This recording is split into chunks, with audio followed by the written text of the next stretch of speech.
वो अपनी गाँव की रस्में निभा के सोते हैं, गरीब लोग चटाई बिछा के सोते हैं, उन्हें कबूल नहीं हराम का बिस्तर, वो अपने हाथ को तकिया बना के सोते हैं। मेरे इस शहर में न जाने कितने गरीब के बच्चे सड़क पे रोज़ पेपर बिछा के सोते हैं। अस्सलाम वालेकुम व आदाब नाजरीन, आप देख रहे हैं लाजवाल, मैं हूं लतीफ़ रज़ा। नाजरीन, आज मैं सरज़मीन गूल में मौजूद हूं, जहां पे मेरे सामने कुछ चेहरे आप देख रहे हैं और हम आज अवामी मसाइल के ऊपर ख़ास तौर बात करने की कोशिश करेंगे। यहाँ पे हमारे सामने कुछ पॉलिटिकल लीडर्स, कुछ चेहरे भी यहाँ पे मौजूद हैं और तमाम इलाके जो इस वक्त गिरदो नवा गूल के हैं और बर्फ़ की चादर में लिपटे हुए हैं और लोगों के मसाइल क्या हैं, इसी पर हम बात करने के लिए सबसे पहले बात करेंगे। यहाँ पे गुलजार अहमद वानी साहब यहाँ पे मौजूद हैं। जी हाँ, खैर मकदम हो, अवाम के मसाइल बताएंगे। जनाब अस्सलाम वालेकुम। ईडीटी डिपार्टमेंट है, इसने तो काम अच्छा कर रहे हैं, लेकिन जो अल्टरनेट लाइन थी रामबन टू जूल एक लाइन जो अल्टरनेट थी, वो इनने पिछले 3 साल से चार्ज नहीं की हुई है। तो मैं डीसी साहब से, पीडीडी डिपार्टमेंट से यही इस्तदा करता हूँ कि उसको चार्ज किया जाए ताकि हमें अनइंटरप्टेड बिजली मिले। तो ये मेरी सबसे पहली डिमांड है। पीएचई डिपार्टमेंट से भी अर्ज़ करता हूँ कि आप अपनी जो वाटर सप्लाई है उसको स्मूथ करें।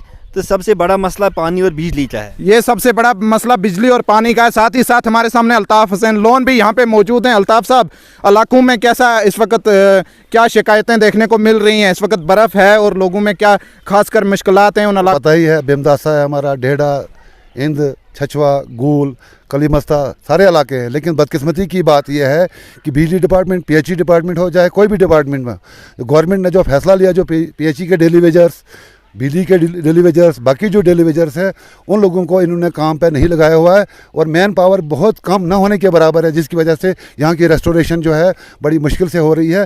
लेकिन आवाम जो है शदीद मुश्किलात का सामना कर रही है। इसके अलावा जो है हमारे ख़ास करके जो मेडिकल फैसिलिटी है, मेडिकल फैसिलिटी में यहाँ लोग बीमार होते हैं, हमारे पास डॉक्टर नहीं, अल्ट्रासाउंड नहीं यहाँ पर, यहाँ लेडी डॉक्टर जो है मतलब ना होने के बराबर है। यहाँ जब डिलीवरी का केस जो है यहाँ से रेफ़र रामबन टू जम्मू किया जाता है। इस तरह के बहुत सारे मसाइल हैं जो सरकार को इनकी तरफ ध्यान देने की ज़रूरत है। साथ ही साथ पूछना चाहेंगे, शहबाज मिर्ज़ा साहब यहाँ पे मौजूद हैं। मिर्ज़ा साहब, अवाम के मसाइल क्या हैं? मसाइल की अगर बात करें तो यहाँ पर ढेरों सारे मसाइल हैं। पूरे इलाके में मसाइल के अलावा और है क्या हमारे पास? ये इलाका बहुत ज़्यादा पसमानदा है और ख़ास तौर से जब सर्दी का मौसम आता है, बर्फ़बारी का जब मौसम आता है, तो यहाँ पर इंतज़ामिया की तरफ से जो यहाँ पर सहूलियात फराहम होनी चाहिए थी वो नहीं हो पाती। इस तरह से हम स्लो कटर की काफ़ी वक्त से हम डिमांड कर रहे हैं। हालांकि हमारे कुछ लिंक रोड्स हैं या हमारा जो हाईवे है, इसको ब्लैक टॉप किया गया था और ब्लैक टॉप करने के बाद जब इसको बिल्डोज़र्स या दूसरी बड़ी हैवी मशीनें इस्तेमाल की जाती है तो कहीं ना कहीं इस सड़क की तबाही हो जाती है। तो हम काफ़ी वक्त से मुतालबा कर रहे हैं कि कम से कम स्नो कटर को यहाँ फंक्शनेबल बनाया जाए, यहाँ पर स्नो कटर दिया जाए ताकि इस इलाके की जो सड़कें हैं, राबिता सड़कें हैं या दीगर जो भी रोड है, उनको कम से कम बचाया जाए। इंतज़ामिया की कारकर्दगी से आप मायूस हैं या खुश हैं?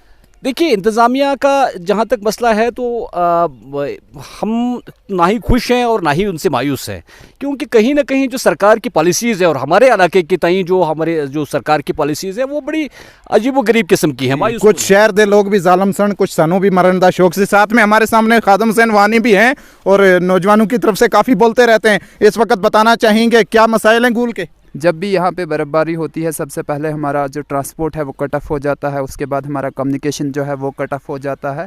इन सब चीज़ों की प्रॉब्लम रहती है, राशन की प्रॉब्लम रहती है। लेकिन इस बार फिर भी कम से कम जो हमारे यहाँ पे एडमिनिस्ट्रेशन है उसने एक टाइम बॉन्ड के अंदर यहाँ पे चाहे लिंक रोड्स हों या मैन रोड हो, उन पे बर्फ़ हटाने का काम किया। लेकिन हमारा जो मुतालिबा, जो हम अगस्त से लेकर आज तक सारे लोग रो रहे हैं कि हमें कम से कम एक स्नो कटर यहाँ पे दिया जाए, क्योंकि बहुत लंबा हमारा जो डिमांड था रोड का, आज की डेट में वो रोड कंप्लीट तो हुआ है, लेकिन अगर इस तरह से डोज़र उस पर चलाया जाए तो वो ब्लैक टॉप उठ के हमारी हालत फिर वैसी ही होगी। और दूसरा यहाँ पे एक मसला हमारा है, यहाँ पे जो स्कॉलरशिप का नेशनल स्कॉलरशिप स्कीम चली है, उसके तहत जो वहाँ पर लोगों को इनकम सर्टिफिकेट्स देनी पड़ती है। बदकिस्मती यह है कि हमारा तहसीलदार यहाँ पे अवेलेबल नहीं है, उसको अटैच किया गया है, जिसकी वजह से वो डेट्स जो है वो जारी है। और उसके बाद जो हमारे इलाके हैं उनमें कई मसाइल हैं, चाहे राशन के हों, चाहे रोड के हों या बाकी सारे। आप दाड़म को लिए, हैला, दहार, भीमदासा। कल हम खादिम साहब जल्दी से आपके पास वापस आते हैं। रोड की बात की है इन्होंने, स्कॉलरशिप की बात की है, लेकिन जहाँ पे रोड अवेलेबल नहीं है, रहमान साहब मौजूद हैं। क्या कलीमस्ता गागरा का क्या हाल है? अस्सलाम वालेकुम रज़ा साहब, हम आपका बहुत बहुत शुक्रिया कि आपने हमें बुलाया और आप हमारी बात कहीं तक पहुँचेगी। जनाब, बात ऐसे है कि 18-20 साल हो गए हमारे रोड को जम्मू टू गाहगरा, गाहगरा से जम्मू टू गाहगरा तक रोड का नाम लिया है, मगर अभी तक तकरीबन 10% भी नहीं कंप्लीट हुआ है। जम्मू टू गाहगरा फेस नंबर 1 है, फेस नंबर 2 है गाहगरा टू बिंदासा, जो कि बिंदासा रोड 75% हो गया है, मगर गाहगरा ज़मीनी सतह पर रोड कहीं नहीं है। इसलिए हमारी तरफ से मेहरबानी है कि हम चीफ इंजीनियर के पास गए कि वहाँ से उनको बोला भाई हमारा रोड का काम क्यों नहीं शुरू हो रहा है, ये क्या बात है। उनने बोला भाई आपका गाहगरा से जो बिंदासा रोड है वो 75% कंप्लीट हुआ है। तो उसके बाद हमें पता चला कि भाई इतना बड़ा घोटाला हुआ है कि हमारे साथ नाइंसाफ़ी हुई है। क्या वहाँ का पैसा भीमदासा के रोड में लगाया गया है? वाकई सच कह रहे हैं आप? हाँ, हम सच कह रहे हैं और हमारे पास फाइल भी बनी हुई है, हमने RTI भी निकाली है और हमारे तमाम फाइल तैयार है। जो कि गाहगरा से बिंदासा रोड था वो उठाया है, नीचे गगर रखा है, टंडल के साथ में गगर नाम रखा है, वहाँ से उठाया है बिंदासा के लिए और 75% कंप्लीट हुआ है। तो इसलिए हमारी अपील है गवर्नर साहब से और मोदी साहब से कि जब से मोदी साहब आए बोल रहे करप्शन खत्म हो गई। करप्शन कहाँ से? कब की बात है जब ऐसा घोटाला किया गया? ये 6 साल हो गए हैं। हम खादम सेनवानी साहब से पूछना चाहेंगे, बताएं 6 साल हो गया इतना बड़ा घोटाला। आप उस मिनिस्टर के खास चेहरे माने जाते हैं जो यहाँ पे मिनिस्टर भी रहे, MLA भी रहे, क्या कहेंगे? नहीं, PMGSY एक डिपार्टमेंट है, हमें पहले भी ये बातें सुनने को मिली, लेकिन till date we have no evidence that कि पैसा यहाँ से उठा के वहाँ डाला गया। और एक क्लियर कट रूल्स होते हैं डिपार्टमेंट के।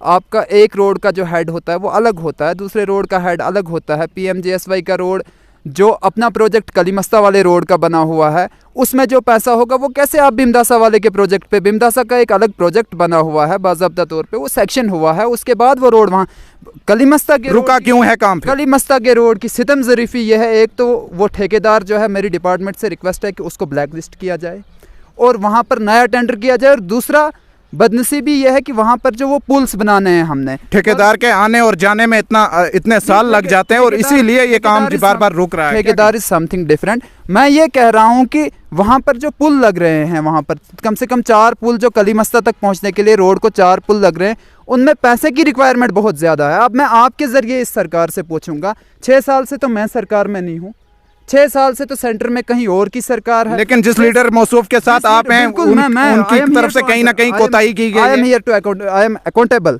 हम जवाब दे रहे हैं, आप सुनने की तो वो कुव्वत रखिए ना, हमारी बात सुनने की कुव्वत रखिए। मैं इस सरकार से पूछता हूँ, 2014 से आप सरकार में बैठे हो, PMGSY आपकी स्कीम है, प्रधानमंत्री ग्राम सड़क योजना, आपने क्यों नहीं वहाँ पर पैसा सेक्शन करवा के, वहाँ पर 100 करोड़ लगे, 200 करोड़ लगे, क्यों नहीं सेक्शन करवाया आपने? क्या कहेंगे मिर्जा साहब? देखिए, जो हारा कलीमस्ता सड़क का मसला है, ये एक बहुत देरीना मसला है। उसमें आप मानते हैं कि ये बहुत बड़ा मसला बन चुका है इस पूरे सब डिवीजन है और पूरा एक बहुत बड़ा इलाका हमारा कलीमस्ता, हारा, जम्मन, घाघरा, ये भीमदासा, ये जो तमाम इलाके हैं, कम से कम 3-4 पंचायतें और बहुत बड़ा इलाका है जिस पे कम से कम हज़ारों की आबादी पर मुश्तमिल इलाका है। आप अगर कहीं एक बार वहाँ पैदल सफ़र करके देखेंगे तो आप शायद उसको, मुझे लगता है, सालों तक याद रखेंगे। और मैं उन लोगों को सल्यूट पेश करता हूँ कि वो किस तरह से कितनी मुश्किल कशा ज़िंदगी गुजारते हैं। यहाँ से कम क्विंटलों और टनों का वजन उठा करके वो कबल भी कई बार सड़कों पर आकर के इस रोड के लिए एहतजाज किए हैं और बड़े पैमाने पर हमने सरकार से मुतालिबा किया, यहाँ की एडमिनिस्ट्रेशन से हमने बार बार गुजारिश की और उनकी नज़र टेबल पे आज भी हमारी जो दरख्वास्तें हैं वो पड़ी हुई, फाइल्स पड़ी हुई हैं, लेकिन आपकी चल ही नहीं वहाँ। क्या देखिए, चलने और न चलने की बात नहीं है, जहाँ तक हक की बात है और हम हक गोई की बात बड़े बेबाक अंदाज में कहीं भी आकर के खड़ा होकर के करते हैं। हमारे हाथ में इख्तियारात नहीं है, पावर नहीं है, अलबत्ता बात करना हमारे हाथ में है और हम बात करते हैं। जिनके हाथ में पावर थे उनसे क्या पैगाम दिया? पावर वालों ने तो हमेशा यहाँ वोट की सियासत की है और अपनी कुर्सी की सियासत की है, उसके अलावा यहाँ कुछ हमें दिखता नहीं है। यहाँ अगर आप देखेंगे, ये जो गूल है, ये आज कम से कम जो जिला सतह के से एक बहुत पुराना सदर मुकाम का जो मुकाम रखता है, एक दर्जा रखता है, और उसकी आप हालत देखेंगे, आज दिन ब दिन लोग यहाँ पसमानदा हो रहे हैं, गुर्बत बढ़ रही है, बेरोजगारी का आलम इतना ज़्यादा हो गया है, सिर्फ मार्केटें बढ़ रही हैं, बेचारे गरीब लोग थोड़ा बहुत इधर उधर करके अपना गुजारा चला रहे हैं। बाकी तो यहाँ कोई, मुझे लगता नहीं है कोई तरक्की का कोई नामो निशान है। यहाँ सरकार या साहिब इक़्तिदार लोगों ने कोई ऐसा काम किया हो जिससे यहाँ के इलाके को, यहाँ के आवाम को कोई फ़ायदा हुआ हो। जी भी हैं मेन रोड के अलावा सारे ब्लॉक? मेन रोड भी कल शाम को खुला है और आज भी ये गाड़ी की आमद रफ्त के काबिल नहीं है। दगन टाप तक जा सकती है गाड़ी क्या? दगन टाप तक कहाँ से गाड़ी जाएगी? इस वक्त कोरा इतना सड़कों को, नेशनल हाईवे है ना, जो यहाँ से रियासी गाड़ी जाते हैं, रजौरी जाती हैं, शादरा शरीफ जाती हैं, रामबन से बुदर रोड है, एक डिफेंस रोड है ये, इस पर जी अगर स्नो कटर नहीं है तो ये सरकार की बहसी है। लेकिन एक और बात कर रहे थे हम कि पानी की जो किल्लत है, हमें ये हॉस्पिटल गोल के पास जो ट्यूबवेल बनाया गया था उसको फंक्शनल क्यों नहीं बनाया? आज भी लोग जो है गंदा पानी पी, इलेक्शन आते हैं जाते हैं, हम बहुत बढ़ चढ़ कर जमहूरियत में जो जमहूरियत का जो जश्न मनाते हैं, लेकिन बाद इलेक्शन के यहाँ पे हम लोग नहीं देखते हैं। जहाँ एजाज साहब की बात करें, 18 साल वो इक़्तिदार में रहे, अगर आप कह रहे हैं कि घाघरा का फंड जो उधर चला गया, उधर का फंड उधर चला गया, लेकिन इसका जवाब उसको देना चाहिए पब्लिक के सामने आकर। जब यहाँ पे रिजर्वेशनें कराई गई, पूरे सब डिवीज़न गूल को इन्होंने रिजर्व कर दिया, संगलदान वुमेन के लिए और गूल गुंडीदाड़म को इकट्ठा मिला के एसटी के लिए, पूरी तहसील को रिजर्वेशन में डाल दिया और यहाँ के लीडर के कान पे जो नहीं रहेंगी। इसका मतलब है ये कहीं ना कहीं जो है ये अवाम के दुश्मन। लोग कमेंट करेंगे आप कहाँ थे, आप भी तो साथ थे। अरे साथ थे या साथ नहीं थे, जो लीडर होते हैं, हम तो वर्कर हैं, हम तो वोटर हैं, सिंपल आदमी हैं। ये काम जो फैसले लेने का काम है, जो ऊपर जो लीडर लोग हैं उनकी बात है, इसलिए तो हमारे और अब जो लीडर डीडीसी मेंबरान जीत के आए, हो सकता है चेयरमैन भी बने, उनका उस कैटेगरी में नाम हो, क्या उम्मीद रखते हैं? अगर वो चेयरमैन बन जाते तो वारे न्यारे, लेकिन उस चेयरमैन बनने के लिए उन लोगों को इस वक्त अपने डिस्ट्रिक्ट के पूरे इलाके को देखना चाहिए और अपने मेंबर साथ जोड़ें तो अच्छी बात है। अगर गूल से चेयरमैन बनता, हमें दुख तो है नहीं इस बात का। बैतुलखुला की संगलदान में काफी मांग हो रही थी लेकिन नहीं बन पाया। साथ ही साथ गूल में देखते हैं यहाँ पे बैतुलखुला का भी कोई इंतजाम नहीं है। पूछना चाहेंगे गुलजार साहब, बैतुलखुला क्यों नहीं गूल में? बैतुलखुला की वजह यह है कि पहले यहाँ ज़मीन नहीं कोई दे रहा है। हमने आर्मी से एक दफ़ा आर्मी को जो रजिस्टर से बैतुलखुला चले पैसे मंगवाए, ज़मीन भी एक आदमी से ली, लेकिन बाद में उस बंदे ने वो बंद ही कर दिया, वो बैतुलखुला चला नहीं। बाकी कोई ज़मीन नहीं दे रहा है यहाँ पे। हाँ, ये अब हमारी यहाँ एडमिनिस्ट्रेशन, यहाँ की हुकूमत जो थी, यहाँ के एमएलए साहब थे, मिनिस्टर भी थे, उन्होंने कभी इस पर तवज्जो दी नहीं कि यहाँ पे बैतुलखुला बाज़ार में होना चाहिए था। बाहर से लेडीज़ आती हैं, बहुत प्रॉब्लम होती है, इसलिए बैतुलखुला के लिए जो यहाँ नहीं है, यहाँ संगलदान में नहीं है, तो यहाँ के एडमिनिस्ट्रेशन का फेलियर है, यहाँ के एमएलए का फेलियर है। फिर जो आप कह रहे हैं रोड्स का मसला, जो मेरे साथी ने कहा कि एमएलए जो हमारा एजाज खान था उनका कसूर नहीं है, मैं समझा कि शशल टू इंद 1.5 किलोमीटर रोड है, वो क्यों नहीं बना 20 साल में? अगर गाजरा रोड है वो क्यों नहीं बना 20 साल में? अगर हमारा जुंडी दाड़म का रोड है वो क्यों नहीं बन रहा है? तो जो इस वक्त लोगों ने फैसला किया, ये फैसला आप कैसा मानते हो? देखो भाई, ये वोट ना एजाज खान को है ना किसी कैंडिडेट को है। इस वजह से एक एंटी बीजेपी वोट यहाँ पे गया है और इस वजह से एक एनसी की वेव चली कि लोगों ने ये शोशा उठाया हमारे नवतोड़ ले जाएंगे, हमारी ज़मीनें ले जाएंगे। लोगों ने उस गुस्से में वोट दे दिया नेशनल कॉन्फ्रेंस के कैंडिडेट को, पार्टी को वोट दिया। शायद नेशनल कॉन्फ्रेंस हमें बचाएगी, शायद 370 वापस आ जाएगा। अगर 370 आया, सबसे पहले मैं होऊंगा जो बाजार में नाचेगा। अभी मैंने नाचा नहीं, लेकिन 370 हमारे 370 के लिए नाचने के लिए, रक्स करने के लिए भी गुलजार वानी साहब तैयार है। आपने तासुरात सुन लिए। दीजिए लतीफ़ रज़ा को गूल से इजाज़त। मैं फिर मिलता हूँ किसी खास रिपोर्ट के साथ, तब तक के लिए अल्लाह हाफिज़, आदाब।